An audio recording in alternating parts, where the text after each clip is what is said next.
ফার্স্টে হচ্ছে নিচে চলে যাচ্ছিলাম। এখানে হচ্ছে বাংলাদেশে কত প্রকারের নৌকা আছে সেগুলো এখানে রেখে দিয়েছে। দেন এখানে এমন একটা প্লেস করেছে, এখানে দাঁড়ালে মনে হচ্ছে আমি সত্যি সত্যি জাহাজ থেকে যুদ্ধ করা দেখতেছিলাম। এই এক্সপিরিয়েন্সটা আমার কাছে তো খুবই ভালো লেগেছে। আর এই জায়গাটা তো মনে হচ্ছে আমি পুরোই সমুদ্রের নিচে চলে আসছি। কত ধরনের মাছ থাকে সমুদ্রের নিচে সেইটা আমরা দেখতেছি। এবার তো আমার জামাইয়ের ফেভারিট জায়গায় চলে আসলাম। সে কতদিন ধরে বলতেছে সে কক্সবাজার যাবে, না নিয়ে চলে আসলাম কক্সবাজার।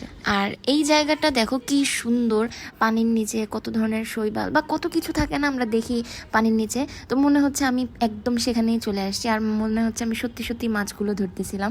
আমার সত্যি মাথা ঘুরাচ্ছিল, কজ আমার মনে হচ্ছিল আমি সত্যি সত্যি পানির নিচেই ভাসতেছি। তারপর আমরা চলে গেলাম একটা সাবমেরিনের ভিতর, অ্যান্ড সেখানে সাবমেরিনের ভিতর কিভাবে কাজ করা হয় সেই জিনিসগুলোও টুকটাকভাবে দেখানো হচ্ছিল। এই তো আমরা মিউজিয়ামে অনেক কিছু এক্সপ্লোর করে ফেললাম, বাট আমার সত্যি এবার খুব খুব খুব খিদা পাইছে।